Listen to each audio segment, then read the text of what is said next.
So how many people here have ever experienced a lot of stress? Anybody ever experienced a lot of stress? How many people ever experienced so much stress that it affected your sleep and your ability to concentrate? Anybody have that much stress? And the fact is, every one of us experiences stress because stress is the response that we have to challenge and change in our lives. It can come in various situations, various events, but it is triggered by us experiencing something new, something unexpected that we feel threatens, our self, our sense of self, that we feel creates pressure on us and we lose our sense of control over the situation. So I ask you, generally speaking, what causes the most stress in your life? And what is currently causing the most stress in your life?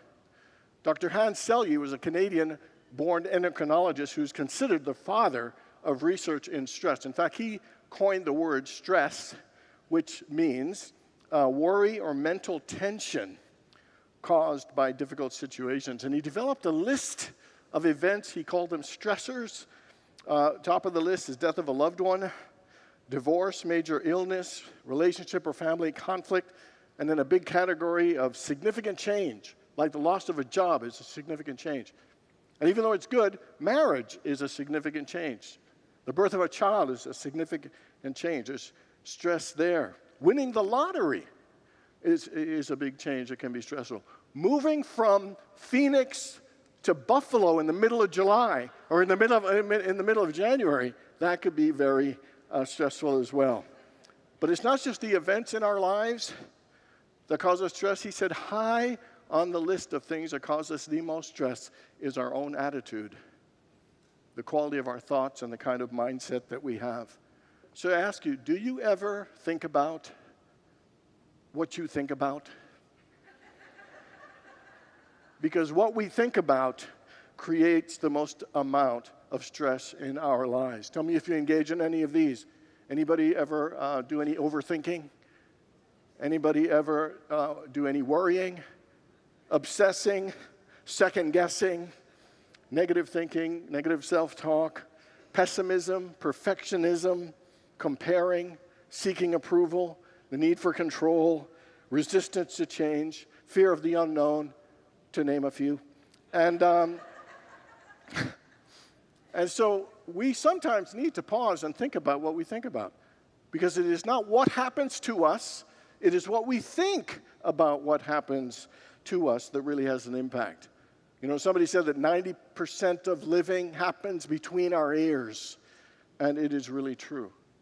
So on a scale of 1 to 10, 10 being the highest, how stressed would you say you are on a daily basis? And at certain times, how high is the stress level in your life? The fact is, if we are feeling constantly stressed, it is because we are constantly feeding ourselves thoughts that create stress within us. And we don't need to keep dealing with stress so consistently if we are willing to learn to take it easy, to relax, to calm down, to stay centered, and to feed our minds positive, peaceful, and pleasant thoughts, despite whatever is going on in our lives. How many people know your life would improve a little bit and be more enjoyable and easier if you were to take it easy a little bit and learn how to do that? So this morning, we're going to look at 3 things that we can do to learn how to take it easy. So this is week 4 of our 6-week series on the songs of life, where I take a famous song, popular song, songs that we really love, and extract from it a spiritual message or life lesson. Week 1, we looked at Alleluia by Katie Lang. Week 2, we looked at The Happening by Diana Ross and the Supremes. Last week, we looked at You Can't Always Get What You Want by the Rolling Stones. And today, we're going to look at Take It Easy, the hit by the Eagles. This song was written by Jackson Browne to start in 1971, and it was completed by his friend Glenn Frey in 1972. The context that inspired it is that Jackson Browne was going through a lot of women and trouble and relationship issues. And he was feeling very stressed because he had 7 women on his mind. Not 4, not 5, and not 6, but 7 women on his mind. 4, they wanted to own him. 2, they wanted to stone him. And one said she was a friend of mine. You could see why he was experiencing a lot of stress at the moment. But I want to show you that stress is about context, and it's also about perception. Because if I was in high school and you told me that I had 7 women on my mind, that I'd went out with 7 women and 4 liked me, and only 2 didn't like me, and 1 was a friend of mine, I would call that heaven. That ain't stress, that's my dreams coming true. But I digress. So that's the first thing. So he was feeling stressed about his relationships. And then the second thing that inspired it is that his car broke down on Route 66 near Winslow, Arizona. And so he was writing this to be the song on his debut album. And so he got it close to completed, but he just couldn't finish it. And then his friend Glenn Fry, who lived in the same apartment complex, he showed it to him, and he kept asking Jackson Browne, let's work on this together. And so finally Jackson Browne did, and they did. And the 2 contributions from Glenn Fry were the line, "It's a girl, my lord, in a flatbed Ford slowing down to take a look at me." And then the second contribution was he extended the E on easy. So instead of take it easy, it was take it easy. And that was his contributions. And Jackson Browne gave him credit for writing. So it was written by Jackson Browne and Glenn Fry. And Glenn Fry was really appreciative because he said he only wrote a little bit of it. And that's how generous Jackson Browne was. Interestingly, the song was the first song on the Eagles' debut album, and it appeared on Jackson Browne's second album. And so this song, to me, is more than a message about women and looking for love or looking for romance. It is a message to me about how to live our lives more joyfully, how to live our lives more easily. And to me, it's an overall feel-good song that is a don't sweat the small stuff, have a laid-back attitude about life and appreciate the moments and the simplicity of it, all in a spirit of relaxation and positivity. Take it easy. Interestingly, years later, Glenn Fry was asked what he thought the song was about. And he said, I think the song is about a message that you shouldn't get too big too fast. His perspective was, don't rush, don't try to force anything or make it before it's time, just take it easy. And I love the 2 perspectives. So Jackson Browne was, if you're feeling stressed and if things aren't going well, just take it easy. Glenn Fry was, right off the bat, don't rush too fast, just relax, enjoy the journey, and take it easy. And I think both perspectives show what a wonderful message it is, and a blessing and a lesson for how to live our lives by taking it easy. So let's look at the 3 points that we can learn to take it easy so we could live with greater peace, greater joy, greater fun, and greater ease. The first one, I'll just use some of the lines. Don't let the sound of your own wheels drive you crazy. How many people have ever let the sound of your own wheels drive you crazy? Anybody ever? You ever have been so worked up about something you couldn't stop thinking about it because those wheels just keep turning? I mean, you ever had a tough time just shutting your mind off so you could just go to sleep or do something else? Our minds are like the Energizer Bunny. Sometimes they just keep going and going and going. Interestingly, Aristotle, the Greek philosopher, said, no great mind has ever existed without a little madness. He said that every one of us have a little bit of crazy in us. That we think some thoughts that are irrational. We think some thoughts that are freaky and contradictory and just plain old weird.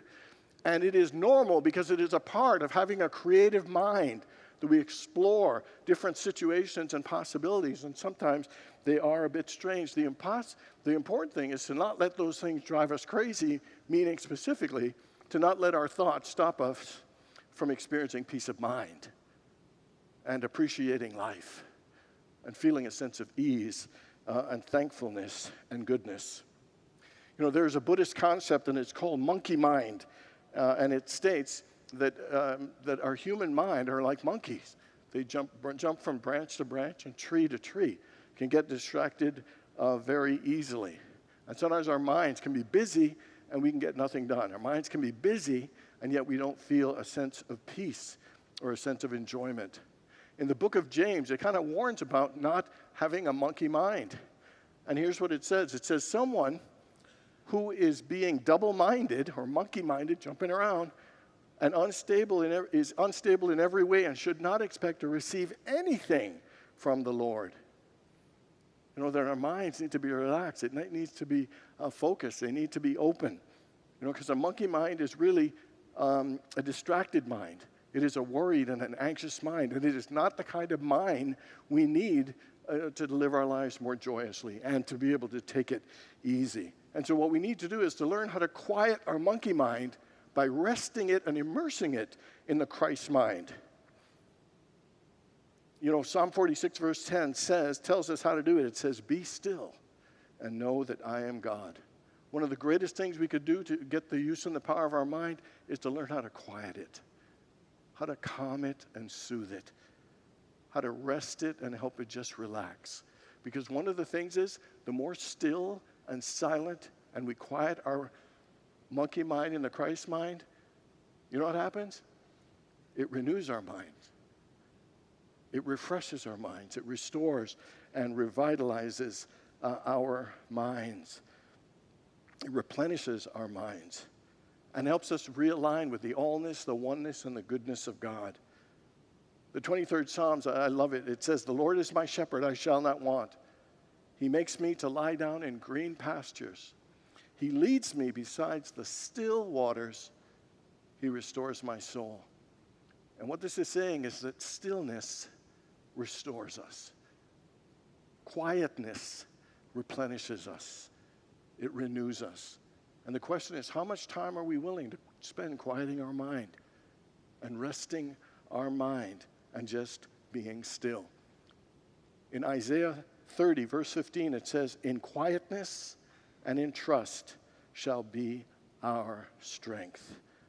And so the question is, are you willing to quiet your monkey mind and to immerse it in the Christ mind so that it can renew us? It can refresh and revitalize, refocus and reconnect us with the fullness and the goodness and the allness of God. The first step to take it easy and to not let the sound of our own wheels drive us crazy is to quiet our mind, to spend more time in that silence so we can restore and renew, you know, the power of the Christ mind within us. The second thing we learn, and here are the next lyrics. Lighten up while you still can. Don't even try to understand. Just find a place and make a stand and take it easy. Dr. Joseph Wilmot had a heart attack at the age of 40 and was really stunned because he didn't have any history of heart issues in his family, and he was in good health, and he was lying in a hospital bed trying to figure out, how did he get here? How did this happen to him? Him as a doctor, him as healthy, him with no history of heart issues. And then he realized it was all the long hours that he put in and that he was always tense. He was always worried. He always had so much on his mind. He never took time off. And then he found it. He was always serious, that he didn't laugh or joke around or play or take very much time for himself. He didn't stop and smell the roses. He didn't stop and really enjoy and appreciate his life. And he realized what got him in that bed was he took life too seriously. He took himself too seriously. And he realized that life is too short to spend it being so serious. You know, and so he began to change his life. And it was only at the age of 40 did he begin allowing himself to allow his life to be fun, to allow his life to be easy and joyful. So how many people here have ever taken yourself or life too seriously? Anybody? Okay. And so what we need to do is we need to lighten up. We need to brighten up a little bit and not just be so serious, not just be so tense all the time. So here are some bloopers from church bulletins to see if it'll lighten us up a little bit. Here we go, the church bloopers. For those who have children and don't know it, we have a nursery downstairs. The low self-esteem support group will meet Thursday at 7 p.m. to 8:30 p.m. Please use the back door. This being Easter Sunday, we will ask Mrs. Lewis to come forward and lay an egg on the altar.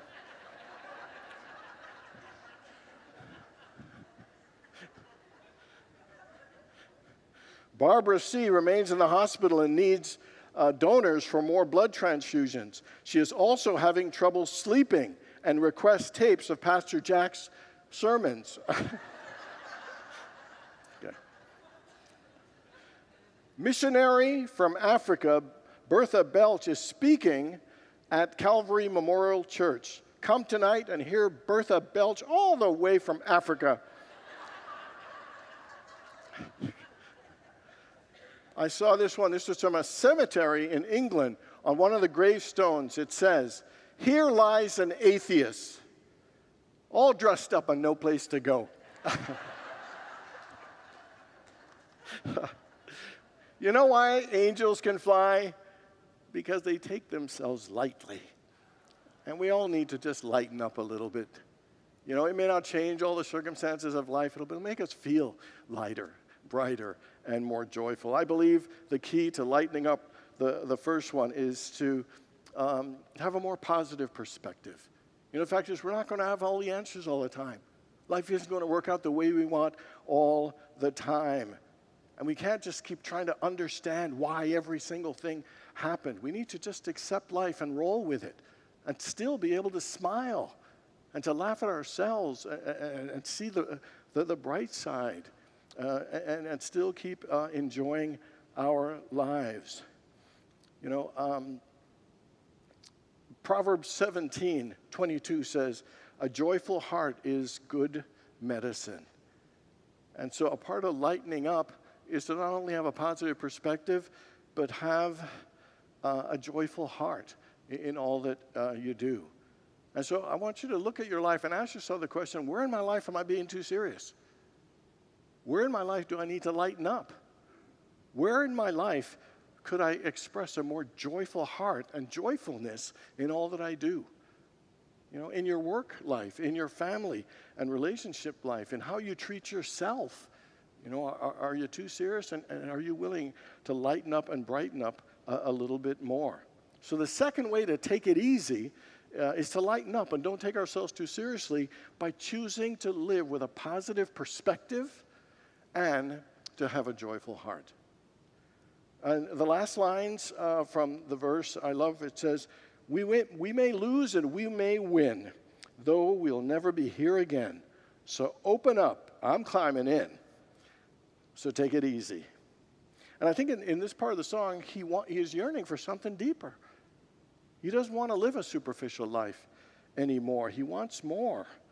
You know, he wants to go deeper than he's ever gone before and to experience more love in a greater way. And he's willing to take a risk. He's willing to take a chance. He's willing to open up and climb in to allow his life to go to another level.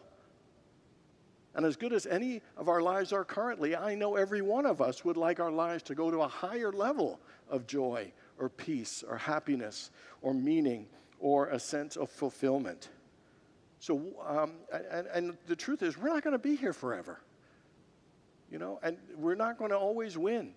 But the question is, are we willing to try? Are we willing to go for it? Are we willing to put it out there? And whether it's love or for whatever goal or dream it is, are we willing to do that? So where in your life are you willing to try? Where in your life are you wanting to go deeper or experience more? Where in your life are you willing, you know, just to give it a shot and take a risk, take a chance, and open up and climb in? On April the 23rd, 1910, Theodore Roosevelt gave a famous talk in Paris, and it is known as Man in the Arena. And I was inspired by those words in preparing this song to share this with you. It is not the critic who counts, not the man who points out how the strong man stumbles or where the doer of deeds could have done them better. The credit belongs to the man who is actually in the arena, whose face is marred by dust and sweat and blood, who strives valiantly, who errs, who comes short again and again, because there is no effort without error and shortcoming, but who actually does strive to do the deeds, who knows great enthusiasms, the great devotions, who spends himself in a worthy cause, who, at best, knows in the end the triumph of high achievement, and who, at worst, if he fails, at least fails while daring greatly, so that his place shall never be with those cold and timid souls who neither know victory nor defeat. And this is about this saying, if you want to live, you got to try. You got to be in the arena. You got to put it out there and not let anything stop you from living, from trying and enjoying your life. That we can't be afraid to go after our dreams. We can't be afraid to live the life we want, or we can't be afraid to live the life we are here to live. So the question is, are you willing to take a chance on your dream?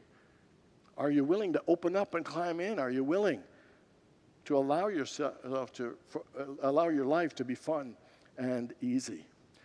Something else I kind of like about this song, it's about driving out there. There's something about driving on the open road that moving your life forward to some greater possibilities and greater experiences, searching for something better, wanting to break free. There's something powerful about that experience, and that is available for us. Wherever we are, we can drive forward, we can move forward to something greater and better. But we need to do these three things. Don't let the sound of your own wheels drive you crazy.